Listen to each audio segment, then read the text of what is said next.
Before you get into today's episode, I want to talk to you real quick about the Boston Music Awards. There are so many awesome folks out here keeping the music community vibrant. Musicians, venues, productions folks, podcasts. That's a little hint. And this is a great way for people to get recognized. So if you could go to bostonmusicawards.com and go to voting, cast your vote, you're giving back to the community. You're letting them know that you see them. And if you feel so inclined, you could vote for the Struggling Artist Podcast with Trev Allen. We're at the very bottom of the list. That's okay. That's where I like to be. So again, go cast your vote at bostonmusicawards.com. Thank you for nominating us once again. Hey guys, Trev from the Struggling Artist Podcast, and I want to talk to you real quick about Struggling Artist Record Club. The Struggling Artist Record Club is a vinyl record subscription service where I hunt and curate the best punk and punk-adjacent music out there and mail their record to your door each and every month. Imagine finding your new favorite band from across the country without ever having to leave the house. It doesn't get much better than that. The excitement of discovering new music just got that much easier. As a member of the Struggling Artist Record Club, you are going to receive some of the best music you've ever heard from bands you may never even heard of. Whether you've been collecting records for years or just starting out, the Struggling Artist Record Club is designed specifically for you. And right now, all new members get a Struggling Artist Record Club exclusive along with the monthly selection. So head to StrugglingArtistRecordClub.com, pick a membership, and start building that collection today. You're listening to the Struggling Artist Podcast. People need to be entertained. They need the distraction. With your host, Trev Allen. I wish to God that somebody would do something to block out the voices in my head for 5 minutes.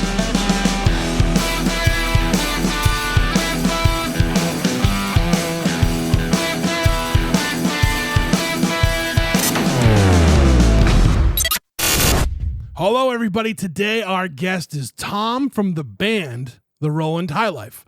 They're a band based out of New England, we're going to say. And I think primarily like the Boston area. But yeah, anyway, this was a great episode. I've been tracking this band for a couple years. It was good to be able to sit down and talk with Thom. We talk about all sorts of things from the band, when it started to now. Let's see, what else did we talk about? We talked about comic books and the writing, the lyrical writing of the band. We get into ADHD talk for a little while. And yeah, we talk about writing. We talk about all sorts of things. Stick around to the end of the episode to hear a song from the band. This is episode 299 of the Struggling Artist Podcast, Struggling with the Roland High Life.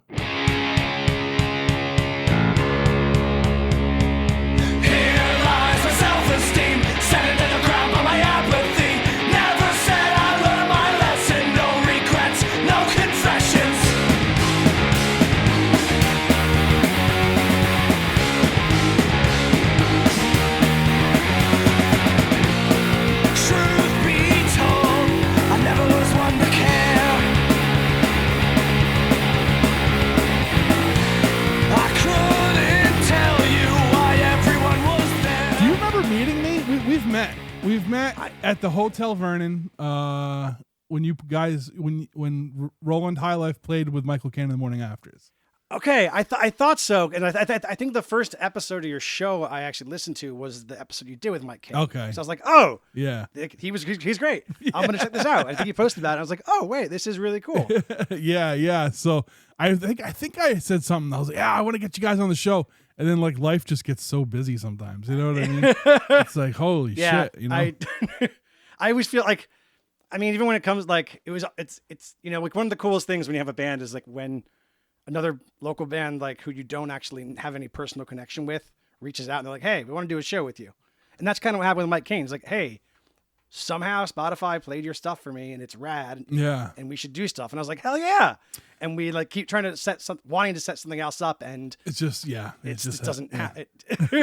It's funny because like he's like, you know, he's honest about that stuff. Like he as soon as, it must've been right when he found you or something, because was it close to that show? Like was it in that time frame or?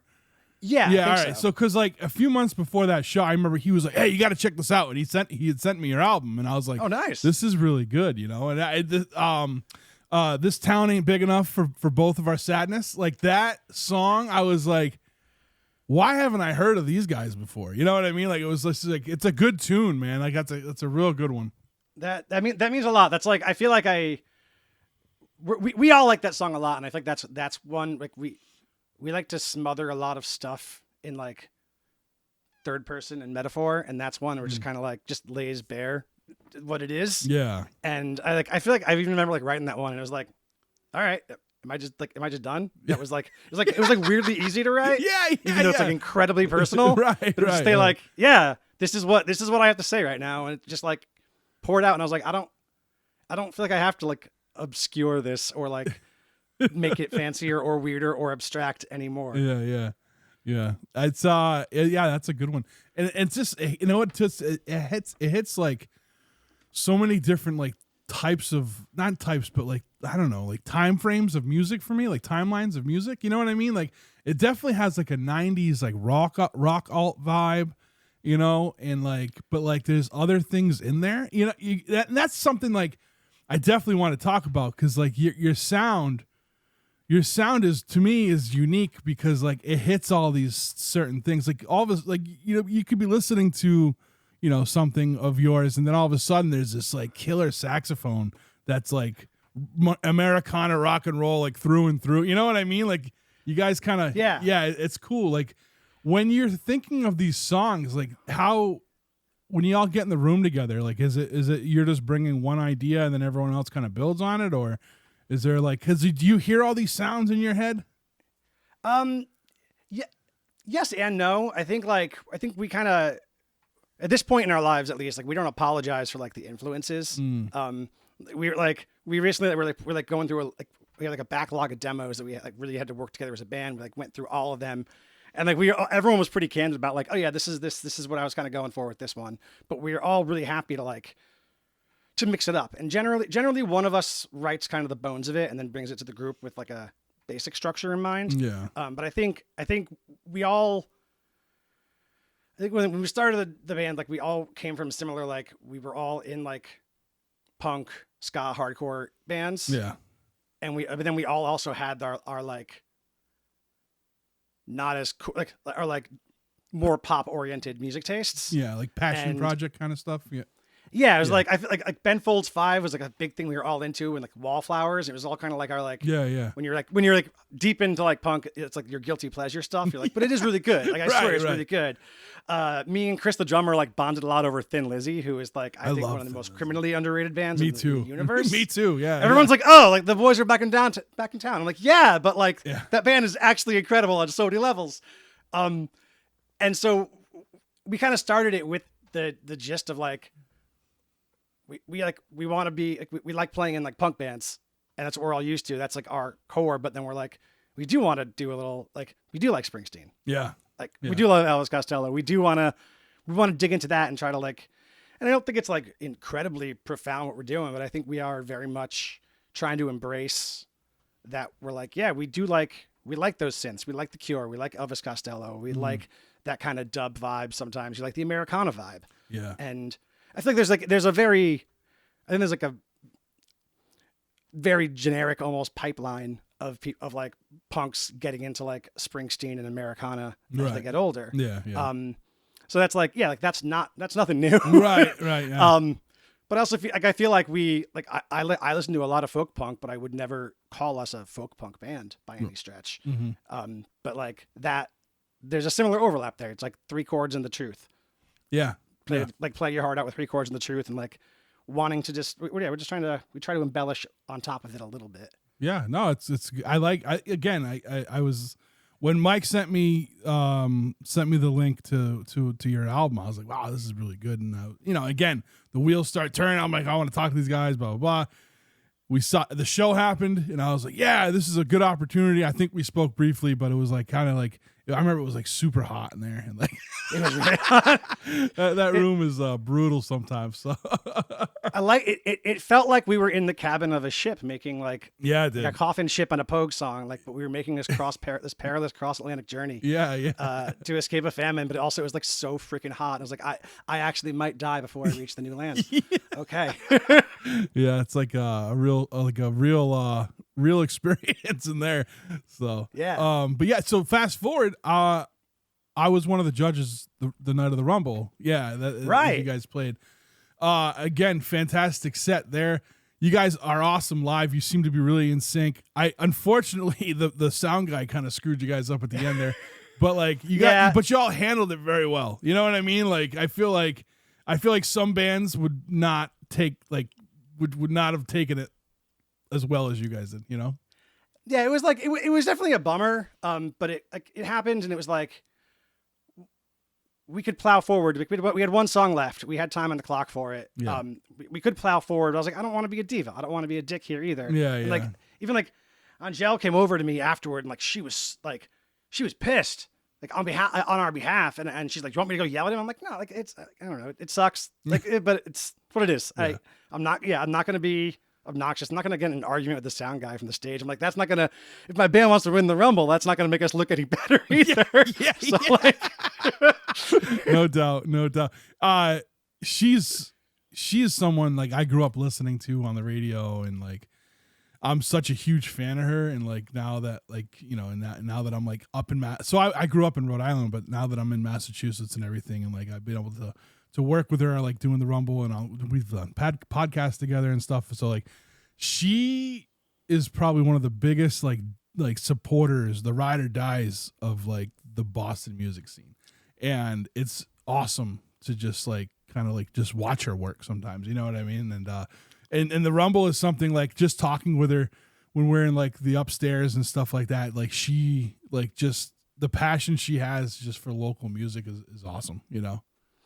I was trying to like explain this, like I was so pumped about the Rumble, and like I still am. Like I was like I've wanted that my whole, like I've always wanted to play that, and like my editor at work lives in Los Angeles, and I was trying to explain that like even like at a time when like major labels had local radio stations had any say when they existed, at all, when they had say, like the Rumble was a freaking institution. Like there were so many bands who like really got like serious Boston rock bands who got noticed in that. And like, maybe it doesn't have the same clout anymore, but like, to me, it does. Yeah. I think about how much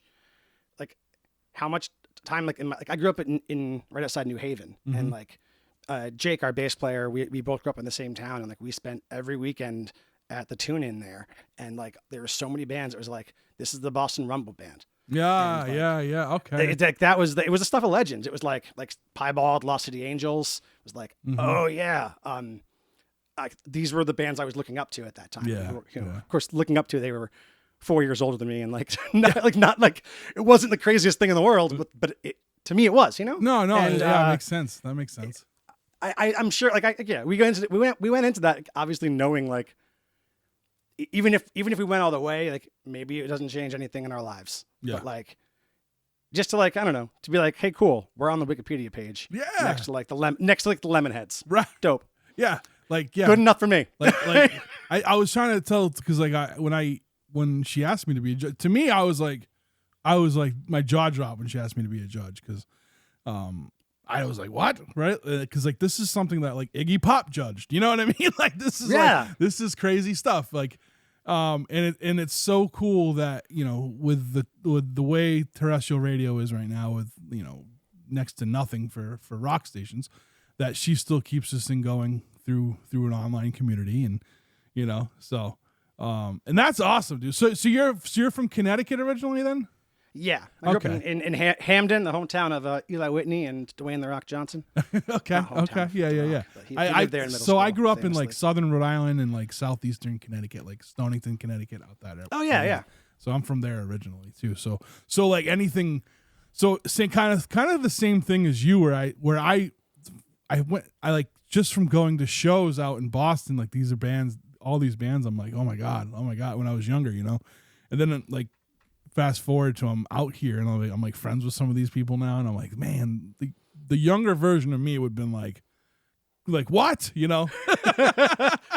I was just listening to the episode you did with Dan O'Day from River City Rebels, and I was thinking about, and he was talking to it like in the early days, but a kid I went to high school with, his cousin played guitar for them at some point, I think, or something. So he like mentioned it to us, and they played at the Tune-In in New Haven, and then they played the Tune-In, I think, like once a month for like a good 6 months. And it was like, they kind of felt like the first kind of band I felt like I was like big. They felt like the big band I was friends with, even though like more like they were a new band, but they recognized me because I was there every single time. Yeah. And I actually was thinking at one point in that Dan was talking about the latest iteration of their band. And I remember like seeing their post about looking for a guitar player. And I sent it to Jake, our bassist, who I grew up with. And I was like, at this point that it was like coming out of the quarantine lockdown life. And like, we hadn't quite gotten this band restarted again. And I was like, should I try out for River City Rebels, man? Like, you know what? 14-year-old me would be really pumped. Maybe I should just go for it. And then Jake and Chris were like, we should start jamming again, actually. Yeah. And I was like, you know what? Yeah, let's do that. Okay, cool.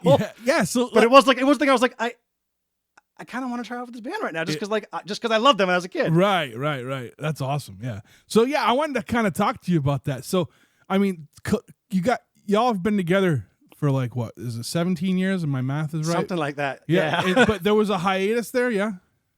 Yeah. Basically, we started playing when we were most of us were in college at the time, and then like it's not a exciting story, but it's like a real story. Like we just kind of got like busy. Life happens, and like we just kind of stopped playing music. And like at one point, Chris, the drummer, and I, we were roommates for a year, and I don't think we ever played music. Yeah. Like while living together. And it wasn't even that like we were mad at songs or mad at anything happened. Just like we just got kind of busy. And then every time it would like start to come together again, like someone would move or whatever would happen. And I think it was actually like I got married in 2015, and at my bachelor party, everyone brought all their music gear. So we just started, and it kind of turned into like a little Roland High Life reunion. And we were like, that's awesome. Why aren't we doing this again? And it was like, why aren't we doing this again? And then I moved away. So we didn't do it again for a while. And we started to again, and there was COVID. And then it was like, all right, okay, now we're serious. Yeah. So there was like glimpses throughout that whole time then, right? Like it was like, yeah. I remember like Real Villains, the song with the sax. I remember writing that New Year's Day. Like we like woke up after a party and went into when I had an extra bedroom, and Walker was like, I had this idea. Like, let me play this idea I have. And we just sat there all day working on that. And I think My Life is a Weapon, like we just sat there. Then we didn't touch him for 2 years. Right. But like eventually we got back to it. And we were always that whole time, we were always sharing songs back and forth.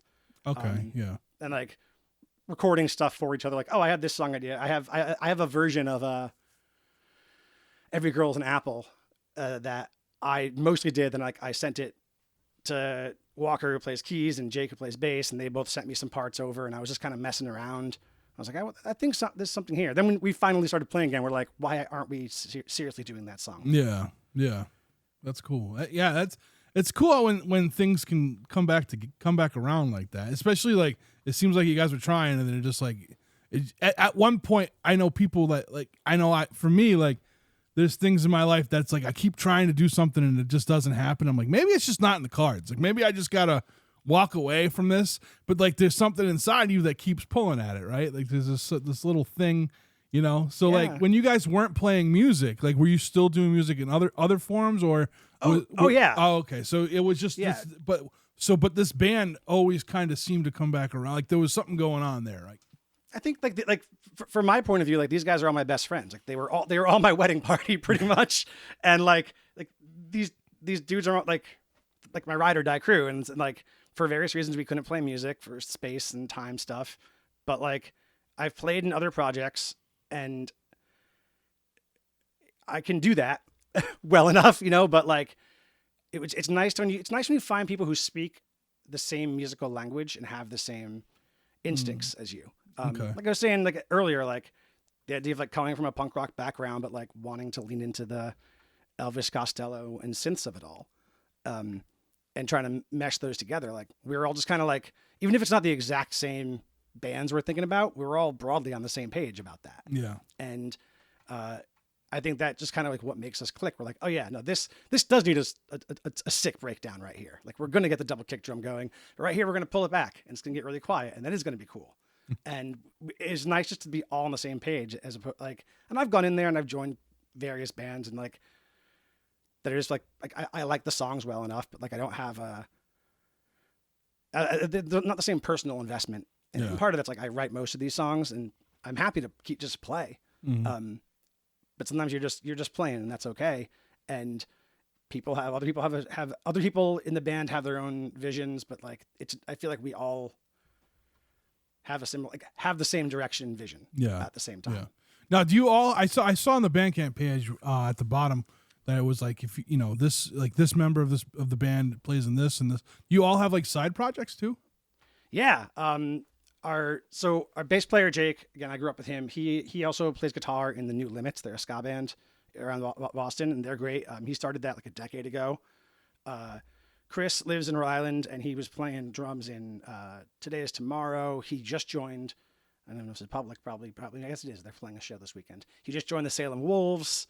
Also, Nick, our lead guitar player, is the most prolific songwriter I have ever met. He just like in February, I think he literally wrote 30 songs in the month of February. Wow. And he just cranks out these EPs. And I have like a Irish folk rock project, which is inevitable for my life, that I also do, which is but it's fun. It's like a different muscle. Yeah. And it, like, once a year it pays very well. Yeah. And yeah. And that's fine. It's fun. And and so like we all, and like I've done like a bunch of like musical theater, like like pit orchestra stuff and like theater shows, like playing music for that. So we all like find Chris does drums on like a improv comedy troupe in Newport. He's like part of like the house band for that. Mm-hmm. So everyone, we all have like other things going on. But I feel like this is our like central, our vessel for like the shared band experience, essentially. Yeah. Most of those, like, not that New Limits are a shared band too. It's very a communal group, but like they also have a very stricter vision of like, we were doing ska rock. They were doing rocksteady, like second wave ska. Yeah. And they're awesome at it. Whereas I feel like Roland High Life, we're not coming in there going, this is not, we don't have a specific sound that we're going for. We're going for the sound that we make. Yes. Yeah. And which does have a alt rock 90s Americana. Yeah, it's vibe to it. So yeah, I like it. It's not like, it's not a deliberate plan. Yeah, right. It just happens to be, like you said, like you said you unapologetically lay into the influences, right? So yeah, it's, and I don't think it sounds like any particular band.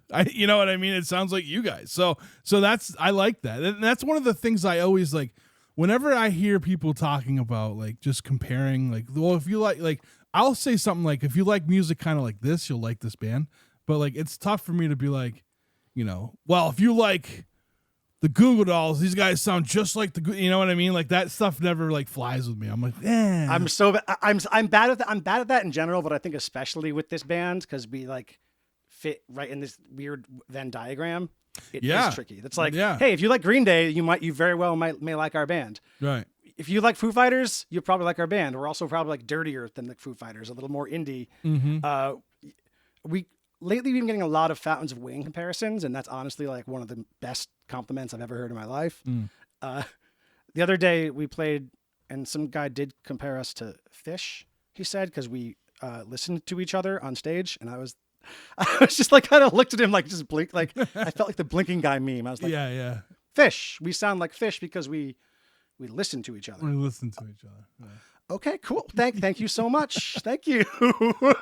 Yeah. How many members are in the band? Like I feel like there were more members at the Rumble than when I saw you guys in Worcester. Is that? I think that Worcester show we were playing as a 4-piece. Well, it's a small stage usually, too, So. Usually 5. It's 5. So Walker, our keyboard player, he and I kind of started the band together originally with Chris, our drummer. Walker currently lives in Fairfield, Connecticut. Okay. And he was like going like settling into there with a new life sort of. And when the rest of us had kind of wanted to restart the band. And so it was very like, we just started like, all right, we'll get it going. Cause it's also, we're probably gonna have to play some, crappy Monday night dive bar shows to no one. Yeah. That's the deal. You shouldn't be driving up you shouldn't be like ditching your family and driving up from Fairfield for a Monday night at Charlie's Kitchen. Like that we'll kind of we'll get this project going if it's what we want to do. Mm-hmm. And once we kind of get the wheels turning, we'll make plans. So he was never like, he was always part of the band and we always looped him in and everything, but it was, we just try to be respectful of people's priorities. And yeah, I mean, 4 out of 5 of us have kids. So we try to just be like respectful of that time. Mm-hmm. And like, I think it, in a way, it makes us like work smarter, not harder. Yeah. We're like, cool. Yeah. Everyone's going to plan for these times. We're going to use practice well. We're not going to dick around. We're going to get it done. No doubt. Yeah. Yeah. And that, I think that makes sense too. Like you don't always need, you know what I mean? And again, like, so like, I guess, so with like when you have the saxophone, is that one of you guys or is that you bring someone in for that or? And is there any kind of live performance with a saxophone? Cause I'll go to it. Like, Miles from the New Limits from Jake's ska band has occasionally dropped in with us on the saxophone. Yeah. Okay. Cool. So that's been a lot of fun when he's done that. But that was actually just I had lived in Ithaca, New York for a little while, and I was playing on like a folk rock band there. And we had a sax player, and meanwhile, like Roland High Life was trying to finish up that album. We're like, yeah, no, this song needs a sax. Like we're like, no, we know it sounds Springsteen-y, but like it actually is That's empty all right. without sax. Yeah. Yeah. And I was like, I know a guy, and it felt like one of the more like producery music moments where I kind of brought him over, and I was like, all right, Mark, I sent you the song, I sent you like the rough track, just go. And he's like, you don't have anything written for me? I'm like, no, man, just rip. And then he did a few takes on it, and I sent it off to Walker, and Walker was like, I'm gonna chop this up and make it really work. That's awesome. And yeah. it was an awesome, like, very producer music moment. Yeah. And even when Mark heard the song, he's like, I played that? I did all that? And I was like, yeah. That it's such a good song too. Like it's just like adding that was, it makes it that much better. You know, like it's a full song. Like it's a full song to begin with, like, you know, with the sounds, and then that kicks in. It's like, okay, I get it. You know, we hadn't been playing that one that much at first when Walker wasn't around. A, because like he's the main vocals on it. But B, because even just having the keyboards on it makes that song pop. Just playing it just as a guitar song, without guitar, without keys and or saxophone, it just felt kind of empty to me. But I do remember at that Hotel Vernon show, Mike Cain was like, "You got to play that song. I love that song so much." And I was like, "All right, we'll do that." But I was like, "It's gonna be empty without. We need Walker here for this one." And now it's very nice that he's like back with us all the time now, because now it's a constant in the set, and people love it, and it's a fun part. Yeah, you guys have been playing a lot, I've noticed lately on social media. Like I've seen a lot of shows coming up, a lot of shows you guys have been doing. How does that work with balancing like normal life right now? You know what I mean? Being older. I mean, we have a shared Google Calendar because it's like the least sexy parts of rock and roll in that case. Our shared Google Calendar and our band Slack, where we coordinate things. Like, we try to play like once a month. That feels like realistic with everyone's other plans, and we are kind of spread out a little bit around New England. Like I'm in, like, me and Jake are in Boston. Chris is in Rhode Island.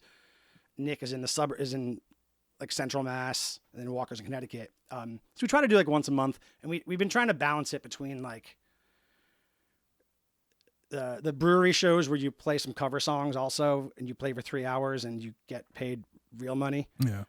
Versus like, God, I hate that. The Silhouette, like I'm playing it, like we're playing at the Silhouette, and like, because the Silhouette shows are the most fun, like those are the most fun shows, the dirty rock and roll shows. Yeah. And people are paying attention to you. And the brewery shows, no one cares about you. Yeah. But you're like, cool, we're gonna save up some money from the brewery show, and then we're gonna buy some merch, and we'll do some recording time. Nice. And then we can do the Divey show, which is what we really want to do in the first place. Yeah. So we try to alternate, sort of balance it like that. Yeah. Yeah. So the town I grew up in Westerly, and like there was no like there was a few people that had bands, and there was a few musicians that played their own music, but like for the most part, like it's a cover band place, right? And it's like it's just what it is, and it's a tourist town, so people like in the summers, people are on the beach and they don't want to hear like. I'm like, hey, I remember I was a kid, I was working at this bar. I'm like, can I bring a punk band here? And he's like, no. He's like, that's not gonna work. Yeah. So one day I'll bring some punks to the beach one day. Yeah, it's definitely a bummer. Like those shows are a lot of fun because you have like a random audience. We played on the Uncommon stage in the Boston Common this summer, which was really cool because like me and Walker went to Emerson. Like we met in the little building. It was like kind of fun to play right outside the little building on the Boston Common. And it was the cool part is like you get paid, and like when you do like we try to alternate like our own song and a cover song. Yeah. So we're getting our own stuff in there, and it is neat. Like hey, people stop on the street and they're like crowd in the bar like oh like hey I love this song like cool, and they kind of crowd in, but and it's fun for that reason. Yeah, you feel cool for a moment, and then the crowd doesn't care about you, and then they peter off. They have a beer, hang out for a while, and they wander off. And like once you accept that like that's what it is. You're like, cool, this is the work, and that's fine. Yeah, and that's it, right? That's like the working part of it. Like that's like it's and again, covers, cover bands. I mean, you make money that way. That's just how it goes. And I know like the Jake Ska band, the New Limits. They do a similar thing sometimes, and they're a lot better somehow at selling merchandise at those shows than we are. I don't know if I'm doing something wrong, but like I guess people buy their merch and it's fun, but we set our merch up and people are just like, oh, you guys are an actual band? What? Yeah. Huh? And you're like, all right, thanks. But oh man, I hate that. Yeah. And you're like, but again, you're like, cool, this pays for this and this and this thing that we do with the band. Yeah. So like, yeah. It kind of works out. That's good. That's again, that's another positive like outlook that you have. Like you guys like just like being on stage and having your set cut short that time. Like it was like it is what it is, right? You just kind of roll with it.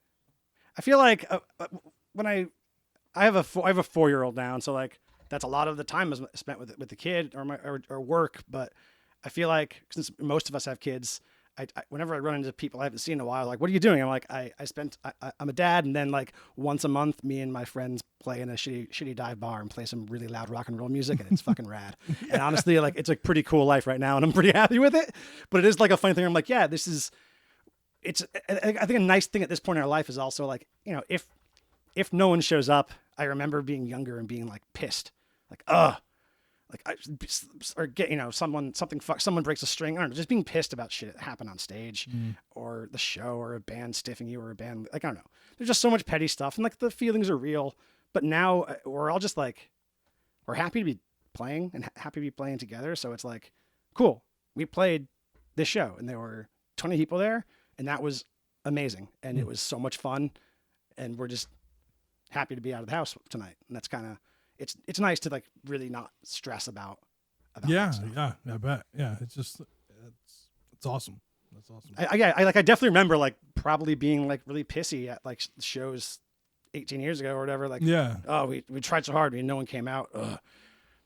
And I don't know, it happens. And like you like that is rock and roll sometimes as you do play to no one. Then sometimes you do play to like a sold out Middle East upstairs and it's totally awesome. Yeah. And yeah, the shit happens and you're like, I like it's nice to even those cover sets. Like we're still playing together, and it is still kind of fun for that reason. Yeah. All right, I have to ask this, and I hope I'm not wrong. Is that there's like a comic book vibe to a lot of this stuff, right? Like, am I going crazy? Am I going crazy with this, or I'm like I keep hearing like it's almost like like a little like I almost think is at least a lot of the newer stuff it's like that, and maybe it is like that with all of it. Has it always been that way, or? Yeah, mostly like I like comic books a lot, and I also like any good Irish Catholic, I'm not great at talking about my emotions. Yes, all the time. I was gonna ask you. Okay, and so it's like a really good mask, Yeah, like I'm a fiction writer too, and like I just using that mask to talk about things is. You can really access stuff that you didn't even think about sometimes consciously. Mm-hmm. My Life as a Weapon, for example, like I wrote that it's ostensibly it's a song about Hawkeye from the Avengers. There's like one specific Hawkeye comic I was thinking of.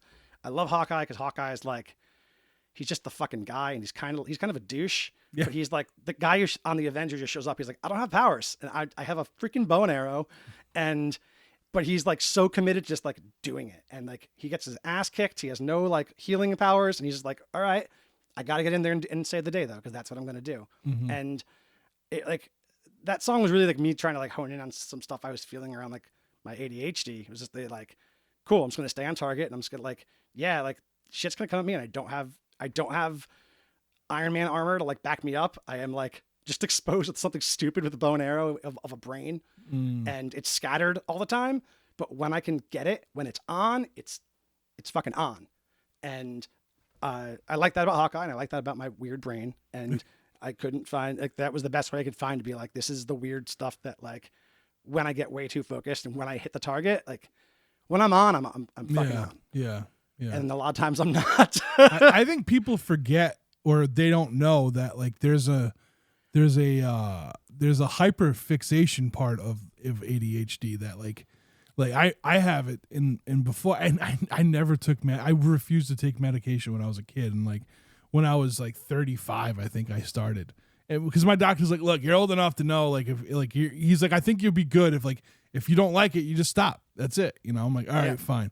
So like I remember I'd be at work, and if my boss would like my old job, if he was like, I used to wire panel wiring in boxes and enclosures and stuff, and I was like, and I was good at it, but like I couldn't be pulled off of it once I have to finish it, you know what I mean? Yeah. So my boss would be like, hey, I need you to stop and come over here, and like you have to listen to your boss. So I'd do it, but I'd have this huge meltdown about it, like I'm like, oh, I'm never gonna, you know what I mean? Like it was tough for a long time, and I to not understand, because like again, I've always thought like ADHD was like you just can't focus, but it's not always about just not focusing, right? It's about like when you do, it's to almost an obsession level, you know? Yeah, it's like you don't have, it's like it's more that your brain like can't control how it focuses all the time. Like sometimes like I know some people will hear a song in the background, they'll get distracted by it. If I'm in the right mood, like white noise is awesome for me, and it helps me focus on other things, and I can completely ignore the world around me. And like my wife always kind of like ribs me because like she says I have hearing problems from rock and roll, but I'm like, no, like I know you were talking. The sound went into my ears, and my brain just said, I don't care right now, and just threw it out back because I was really into this thing, and I'm sorry. So, you know, we have other methods of like, if she has to cue me, like she'll send me a text message or it like pops on my screen. I'm like, cool, I saw that. Yeah. And it's because sometimes when you break your focus, I definitely can get cranky when that happens, especially if I'm like really in it.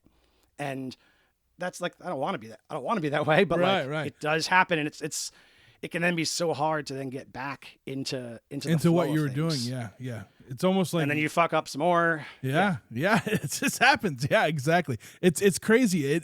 And like to think like, that like I went all these years without medication, and like once I started it, I was like, oh, is this what it's like to like feel normal? You know what I mean? Because like I was always dealing with all of that, because I mean it helped with like my anxiety, it helped with a lot of things, and I was like, like I didn't realize this, you know.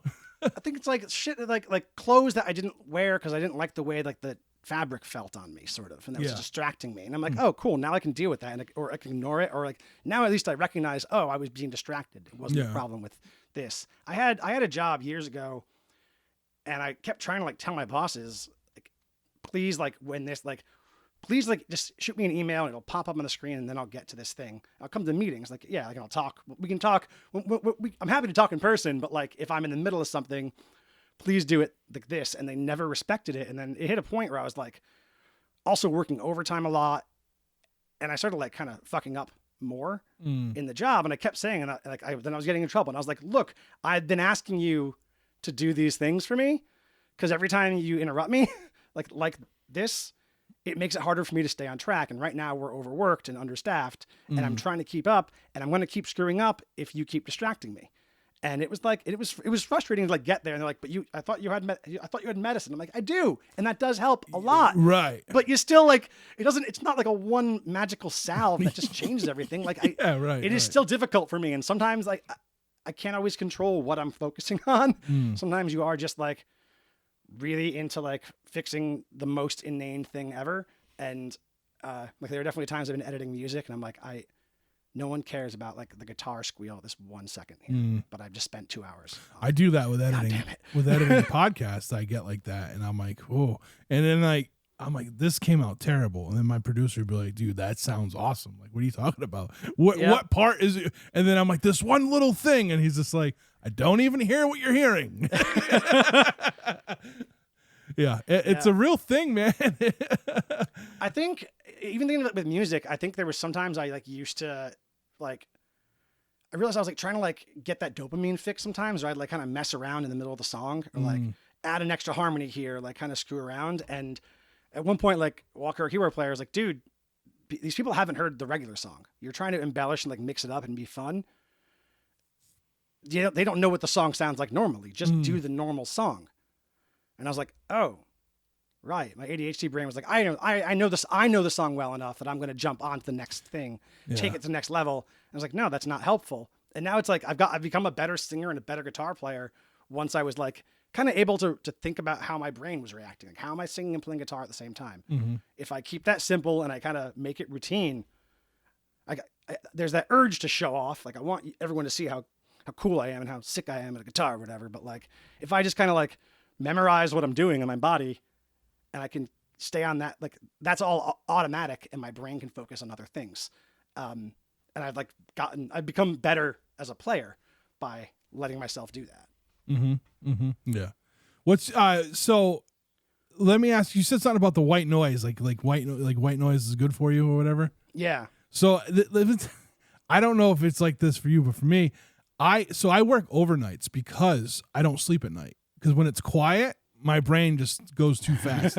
So like at 43, like I'm like, hey, I've worked night shifts for a long time, whether it's a bar or whatever, my old business. But like, I'm like, at 43, I still think this way. Like, I don't think I could sleep at night. So I just have to, like at night is when I have like, I got music on, I'm editing. If I'm at home, or if I'm at work, I'm doing something at work and I keep busy. And then I get home and like the birds are like, the birds are chirping and like people are driving up and down and I'm like, and I'm just like asleep, I have to, like, I don't know why, but like quiet moments, which is funny because like one of my favorite Supertramp songs is called In the Quietest Moments. But like, it's like, yeah, I just can't, like, I can't, it's harder for me to just like kind of shut everything off. You know what I mean? When it's quiet out, I need noise to do that.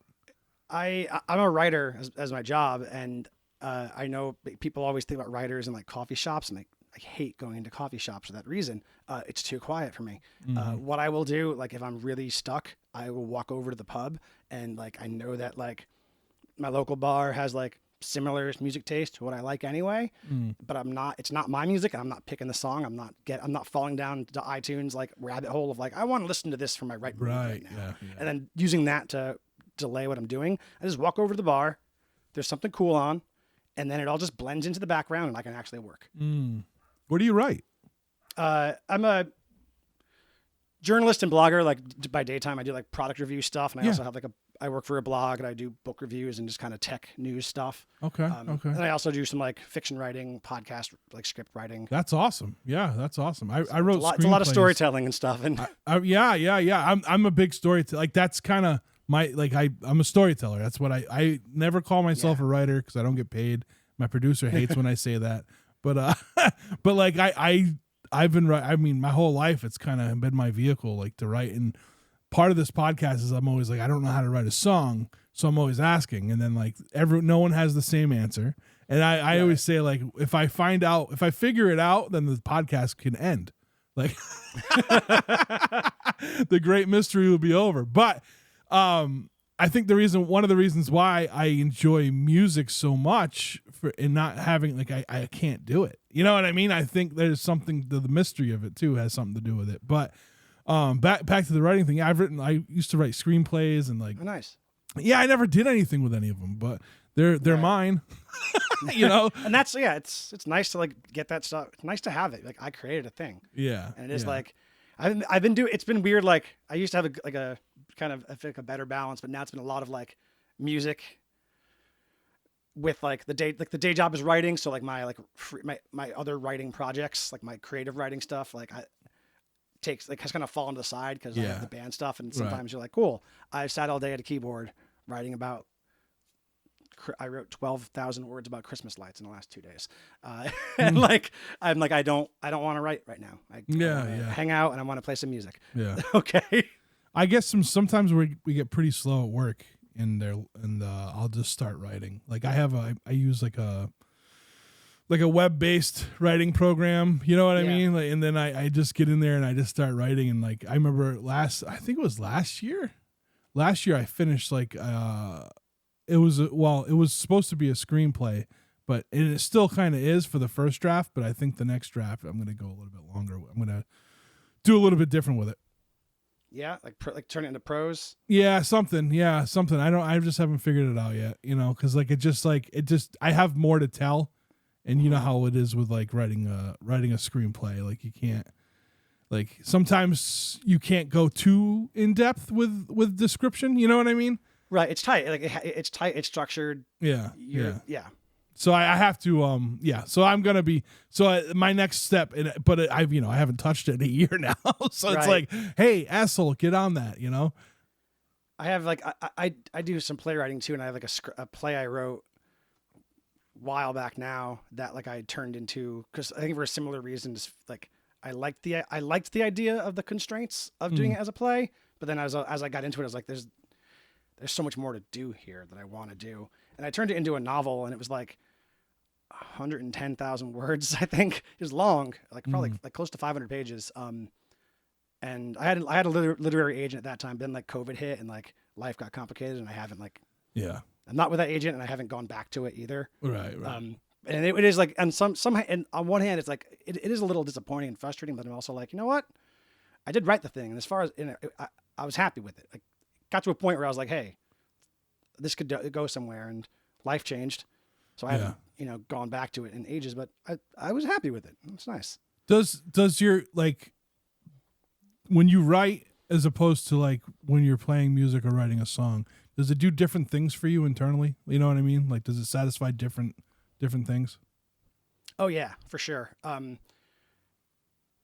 feel like when I'm writing like fiction or a play or a script, whatever, that's like, first there's the excitement of like telling myself the story, like kind of the first draft of like figuring it out and like, oh, that's kind of fun. And I can always feel like my brain just firing synapses, like different character voices jumping. And like I love being in that sense of creative flow, even though I feel like I'm a fucking crazy person at the end. No, I do this talking to myself in a notebook. It happens, dude. Yeah, like it's fine.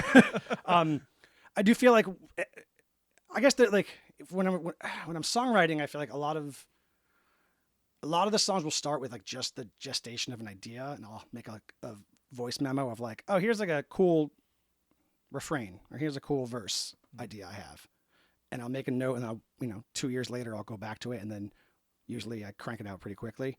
But it's because it's like deliberate, and I'm not thinking about like different voices in the conversation all the time. There are songs that work well as conversations, but usually when I'm writing, I'm very interested in like the pop song structure, even though I don't think we're a pop band by any stretch, but that Elvis Costello, Bruce Springsteen, Adam Schlesinger, very like classic verse chorus bridge type, and like you can mess up that formula. But I'm thinking there's kind of a strategic writing mind to fit into that formula. I'm like, what does that mean? What is the time? How long does that verse go? How am I fitting? And there's a puzzle thing there, which is kind of exciting to me. And then when it gets down to like playing the guitar, a lot of that's just like, when I bring the song to my guitar, it's a lot of like feeling it out and like kind of stumbling through what's natural. And there's like so it's not as much of the ideas firing as much as I'd say I'm trying to like lock into the natural comfort, like find the humanity of the song when I'm playing. Like when I'm writing prose script, I'm so excited about all these different ideas. When I'm starting to flesh out a song, I really want it to just feel like, I want it to feel like a natural thing, even though it's not. But that's so much what I'm looking for is like, how does this all flow together? And flow is not my concern when I'm first drafting a piece of prose or a script. Right. It gets there eventually, but like, yeah. Let's talk about real quick. You guys dropped a single recently. Face It Tiger, right? Yep. That's another comic book song. Yeah. Yeah, but all right, they're comic book songs, but there's like you're dealing with real issues with it, right? So like, as you said, like it's kind of like your vehicle to drive what you're feeling and stuff. So let's talk about it. And I that was when I think that when I saw that one, I had like pre-saved it or pre-ordered it, whatever, and I was like, all right, I'm not wrong with this comic book thing because the cover's like a Spider-Man cover, you know what I mean? So, yeah, let's talk. I want to hit that before we're out of here. So, yeah, well, I think that song, I always there's another version of it on our first album. I feel like that's the first like.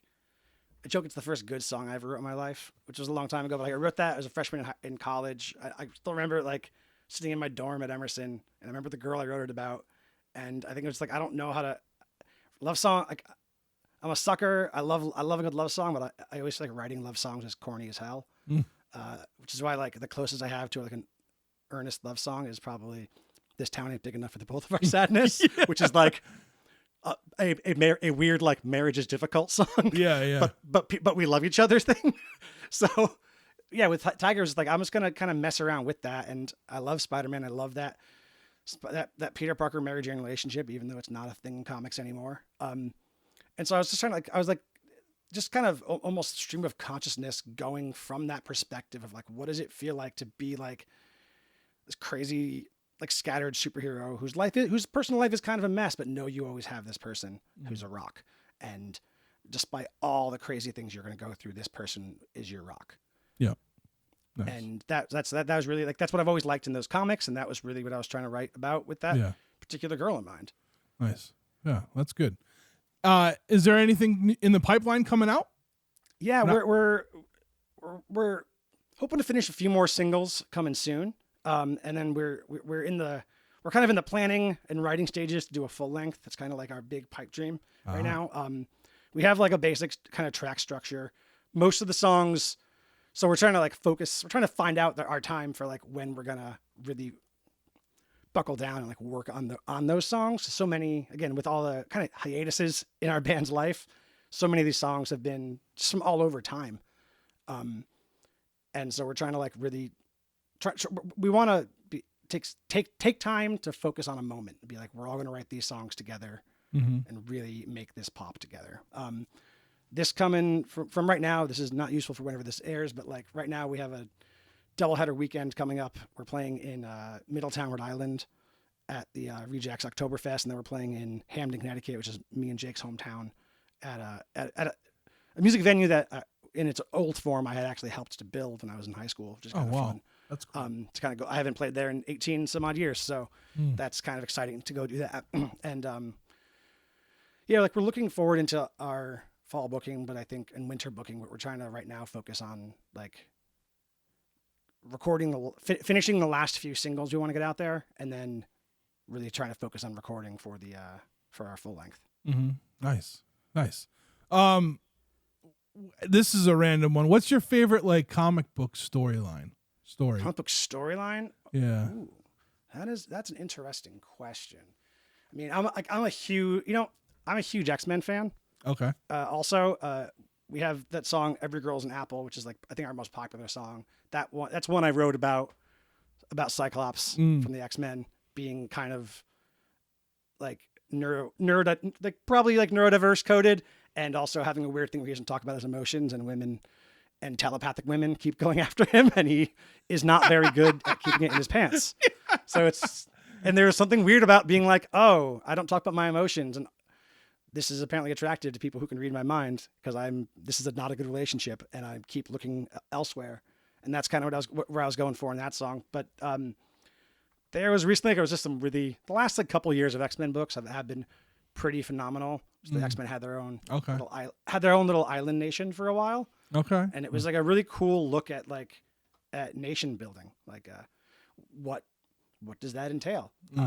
To have it was kind of their little anarcho-communist compound or free everyone. It's like everyone's having sex with everybody and no one can die. And there's free drugs for everybody, but like sometimes the people in charge still make some really gross decisions. And there were some cool like explorations there about like, how do you protect yourselves? And people make really, really ugly, bad decisions in governance sometimes for good reasons. Yeah. And, Yeah. And that's been really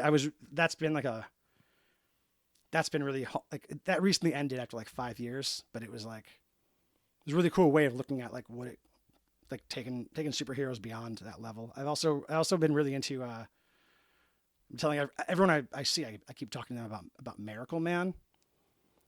Which was this early, it's like a complicated story, but it was like a 50s comic that was a blatant, unapologetic ripoff of Shazam. Oh. It was entirely exactly the same. And then Alan Moore took it over in the 80s and made it was into this like, I guess like similar. It ended up being this like cool exploration about like, what if Superman did use his powers to like take over the world? Right. He was a benevolent dictator, but he's still a dictator. What does that mean? And it's like, it was out of print for the longest time. It's the legal insanity of it is ridiculous, but Marvel recently started reprinting the books. And so I've been catching up on those, and they've been, it's like weird to like read a new comic that was written in like the early 90s. Right. Yeah. But I think for that reason, it's kind of, I don't know, it's interesting for that reason, because you're like, it doesn't feel like it's period, but you're like, oh, this is making me think about where was the world politically then versus now. And that's kind of, and there's a lot going on there. Yeah. Nice. Where can people find Roland High Life? We are all over the interwebs, of course. We're at RolandHighLife.com, at Roland High Life on Instagram and Twitter occasionally. And we'll be at the Jungle in Somerville on Friday, November 15th. I think it's our next show there. And otherwise, you can find us on Spotify, Bandcamp, and what have you in that regard. Still, it's not the most memorable band name, but it sticks out. It's kind of like, think about a Miller High Life and think about a Roland keyboard.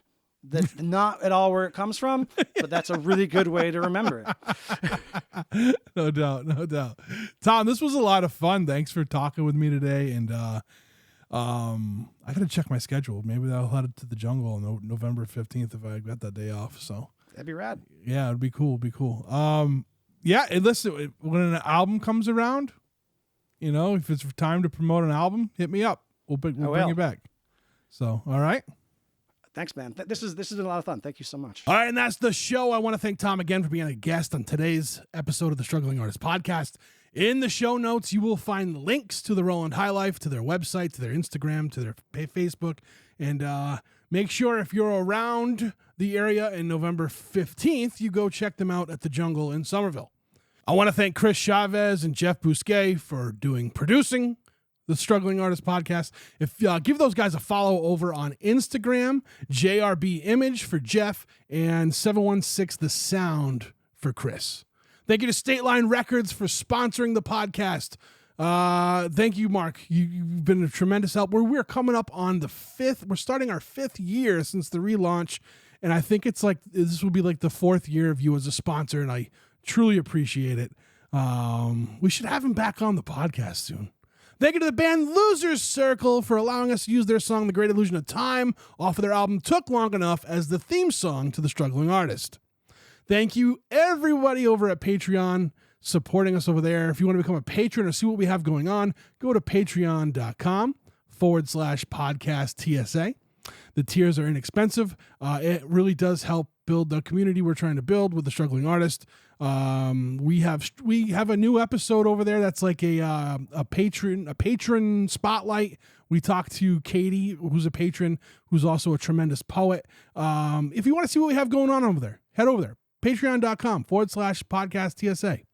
Thank you to everybody who listens to the podcast, shares the podcast, tells other people about the podcast, tells their favorite band to come on the podcast, goes up to bands at shows and tells them to come on the podcast, and emails me or texts us and telling us who to pick as guests for the podcast. If you want to hit us up, Trev at thestrugglingartistpodcast.com is email. If you think text is better, Or if you want to leave a voicemail, you can do that to the Struggling Artist Hotline, 774-570-1552. No one will ever answer that phone. No one will ever call you back. I promise you. But we'd like to get your messages. And if you want, we will play them and read them on the air, on the podcast. All right, it's time to get out of here with a song. Thom was great enough to give us a song to play at the end of this episode. This is from the Roland High Life. The song is called Scotty Says. Until next week, take care of yourselves, and we'll talk to you then.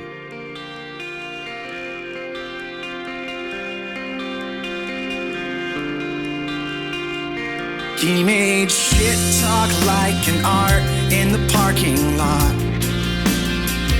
Outside the show after the opener got off.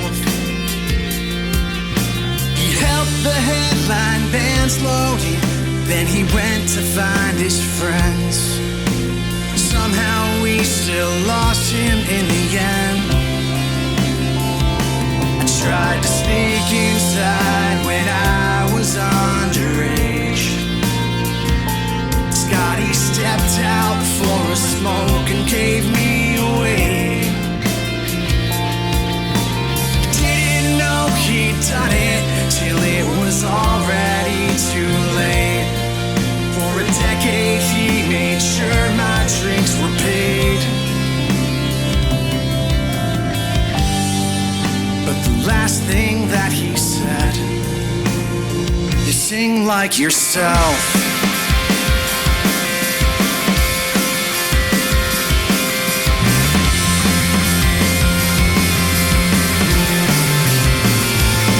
Smile could spark a room just like a song.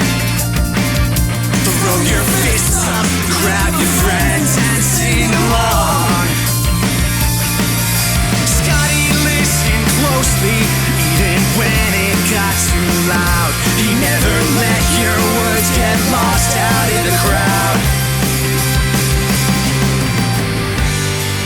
But the last time that we talked, Scotty left me sorta shocked with the truth that he unlocked. You sing like yourself, not like anybody else. Take the orange rhyming dictionary back down from the shelf. Sing along to keep me strong like you're right in the room. I wish I could have been there too, to sing along with you. Before I heard the news, I've been trying to find a line to start this right. You were dying just to fill something inside. I wish I knew what haunted you on the day you went away. Though I guess it wouldn't matter anyway. But the last thing Scotty said, that he left inside my head, though I traded all instead. You sing like yourself.